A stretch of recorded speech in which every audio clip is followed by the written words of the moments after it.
2024 का लोकसभा चुनाव काराकाट से हारने के बाद उपेंद्र कुशवाहा राज्यसभा पहुंच चुके हैं और राज्यसभा का शपथ लेने जब ये दिल्ली पहुंचे थे तब उन्होंने एक ऐसा बयान दे दिया है जिससे एनडीए की मुश्किलें बढ़ने वाली है। एनडीए की मुश्किलें क्यों बढ़ने वाली है इस बात को समझ लीजिए। उपेंद्र कुशवाहा सीट शेयरिंग पर बात करते हैं और बात करते करते इस बात का दावा कर देते हैं कि लोकसभा के तर्ज पर बिहार में विधानसभा चुनाव के समय सीट शेयरिंग नहीं होगा। मतलब ये कि उपेंद्र कुशवाहा जो है अब थोड़े में मानने वाले नहीं है और इसी कारण से आज हम बताएंगे कि 2025 के विधानसभा चुनाव के समय जो है एनडीए में सीट शेयरिंग को लेकर के क्या क्या विवाद हो सकता है। लेकिन उससे पहले आपको हम जानकारी देंगे कि 2020 का विधानसभा चुनाव का सीट शेयरिंग कैसा था, 2024 के लोकसभा चुनाव का सीट शेयरिंग कैसा रहा और उसके बाद बात करेंगे कि 2025 का विधानसभा चुनाव से पहले एनडीए में सीट बंटवारा किस तरीके से हो सकता है। चलिए 2020 हम शुरू करते हैं। 2020 में एनडीए 243 सीटों पर चुनाव लड़ी थी और 243 विधानसभा सीटें जो हैं उसमें से 122 सीटों पर जनता दल यूनाइटेड को और 121 सीटों पर भारतीय जनता पार्टी चुनावी लड़ने का दावा ठोका गया था इन दोनों ही पार्टियों के द्वारा। लेकिन बाद में दो दलों को और मौका दिया गया और 122 सीटों में से नीतीश कुमार जो है अपने कोटे से 7 सीट जो है वो जीतन राम मांझी को दे देते हैं और 121 में से भारतीय जनता पार्टी अपने कोटे से 9 सीट जो है वो दे देती है वीआईपी के सुप्रीमो मुकेश सहनी को। अब आप इस बात को समझिए कि इनके पास 115 सीट बच जाता है और भारतीय जनता पार्टी के पास 112 सीटें बच जाती है। अब 115 सीट पर जनता दल यूनाइटेड चुनाव लड़ी थी, 112 सीट पर बीजेपी चुनाव लड़ी थी और उसके बाद जनता दल यूनाइटेड 115 पर लड़ी थी। उसके बाद 7 सीटों पर हम हिंदुस्तान आवाम मोर्चा और 9 सीटों पर वीआईपी चुनाव लड़ी थी और उसके बाद रिजल्ट क्या आया था ये सबको पता है। उसके बाद अब आते हैं हम सीधा लोकसभा चुनाव 2024 के तर्ज पर कि उसमें सीट बंटवारा कैसा रहा। तो जनता दल यूनाइटेड जो है 16 सीटों पर चुनाव लड़ी, भारतीय जनता पार्टी 17 सीटों पर चुनाव लड़ी और चिराग पासवान की पार्टी 5 सीटों पर चुनाव लड़ी। पशुपति पारस की पार्टी को मिला एक भी नहीं सीट, 0 सीट मिला।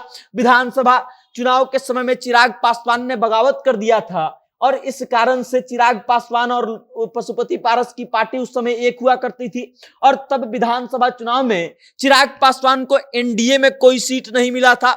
इन्होंने अलग से चुनाव लड़ा था और 1 सीट जीते थे, लेकिन वो बाद में जनता दल यूनाइटेड में इनके विधायक जो हैं वो शामिल हो गए थे। अब बात करें तो 5 सीट इस बार लोकसभा में चिराग पासवान को मिला, पशुपति पारस को एक भी सीट नहीं मिला।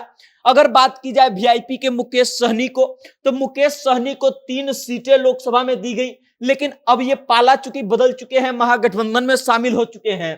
तो इनका 2025 का विधानसभा चुनाव का आंकड़ा क्या रहेगा इस चीज का डिस्कशन हम इसमें नहीं करेंगे, लेकिन इस बात को आप समझिए। उसके बाद जीतन राम मांझी 1 सीट पर लोकसभा चुनाव लड़े, उपेंद्र कुशवाहा 1 सीट पर उनकी पार्टी चुनाव लड़ी और ये आंकड़ा जो है ये लोकसभा चुनाव का है। अब इसी तर्ज पर विधानसभा चुनाव में सीट बंटवारा नहीं होगा, इस बात का दावा उपेंद्र कुशवाहा कर रहे हैं। मतलब ये कि अब ये थोड़े में मानने वाले नहीं हैं और इनको अधिक से अधिक सीटें चाहिए होंगी। उपेंद्र कुशवाहा की अगर बात की जाए 2020 के विधानसभा चुनाव के समय में तो ये एक अलग समीकरण, एक अलग गठबंधन में काम कर रहे थे। ना तो ये एनडीए का हिस्सा थे, ना ये महागठबंधन का हिस्सा थे। ये जो है एआईएमआईएम के साथ असदुद्दीन ओवैसी की पार्टी और मायावती जी की पार्टी बसपा के साथ मिलकर के एक नया गठबंधन तैयार किए थे जिसमें ये 3 पार्टियां थी और उसमें से 153 सीटों पर उपेंद्र कुशवाहा ने अपना उम्मीदवार दिया था और बाकी के 90 सीटों में से 45 सीटों पर बंटवारा हुआ था उन दोनों पार्टियों का, असदुद्दीन ओवैसी की पार्टी और बसपा में। अब आप इस बात को समझिए कि 153 में से एक भी सीट जीतने में नाकाम रहे, उपेंद्र कुशवाहा 1 सीट तक नहीं निकाल पाए। जबकि अगर बात की जाए अन्य लोगों की तो उन लोगों का ठीक ठाक प्रदर्शन रहा था। अब आइए कि 2025 का विधानसभा चुनाव के समय क्या क्या हो सकता है।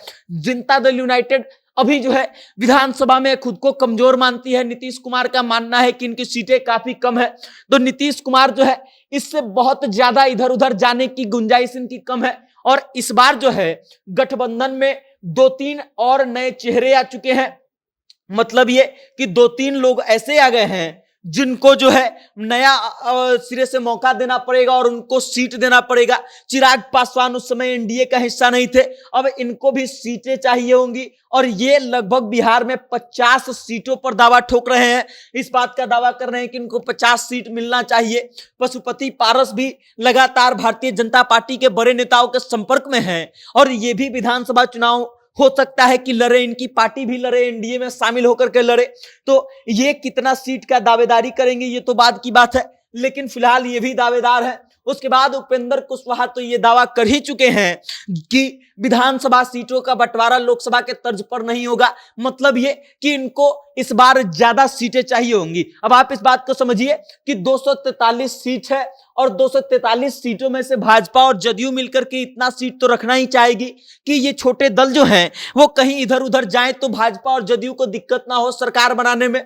लेकिन उसके बावजूद जो है सीटों का बंटवारा अब इस बार काफी डिफिकल्ट होना है, क्योंकि 243 सीटों में से भाजपा और जदयू मजबूती स्थिति में रहे और उसके बाद चिराग पासवान को संतुष्ट कर दे, पशुपति पारस को संतुष्ट कर दे और उपेंद्र कुशवाहा को संतुष्ट कर दे, इतना ख्याल रखना पड़ेगा। और इस कारण से इस बार जो है एनडीए में बिहार विधानसभा चुनाव 2025 के लिए सीट बंटवारा काफी मुश्किल होगा। हमने लोकसभा चुनाव के हिसाब से आंकड़ा जो हमने बिठाया था वो था कि चिराग पासवान को 25 से 30 सीटें मिल सकती हैं और अगर पशुपति पारस की बात की जाए तो इनको 2 से 3 सीटों का अनुमान हम लोग लगा रहे हैं कि इनको मिल सकता है। उसके अलावा अगर बात किया जाए उपेंद्र कुशवाहा का तो इनको लोकसभा चुनाव हारने के बाद राज्यसभा भारतीय जनता पार्टी ने और जनता दल यूनाइटेड ने अपने अपने कोटे से भेजा है और इस कारण से हो सकता है कि इनको कॉम्प्रोमाइज करना पड़े और इनको हो सकता है कि 2 से 3 सीटों पर जो है सिमट जाना पड़े। उसके अलावा जीतन राम मांझी जो हैं इनके बारे में भी आप कह सकते हैं कि 5 से 6 सीटों पर हो सकता है कि इनको सिमटाया जाएगा और बाकी की जो सीटें बचेंगी वो भारतीय जनता पार्टी और जनता दल यूनाइटेड आपस में बंटवारा करेगी। ये हमारा वो आंकड़ा है जो लगभग हो सकता है। इस बात का हम दावा नहीं कर रहे कि इतना ही होगा, लेकिन हमने अभी तक जो गणित लगाया है उस हिसाब से ये आंकड़ा निकल के आया है। अब आपको क्या लगता है कि एनडीए का 2025 विधानसभा चुनाव के लिए सीट बंटवारा किस तरीके से हो सकता है और इस समीकरण क्या हो सकता है? अपनी राय कमेंट करके हम तक भेजिएगा और ये भी बताइएगा कि एनडीए में सीट बंटवारे को लेकर के घमासान किस तरीके से हो सकता है। बाकी इस खबर को लेकर आप क्या सोचते हैं अपनी राय कमेंट करके हम तक भेजिएगा और देखते रहिएगा जनता जंक्शन। बहुत बहुत धन्यवाद।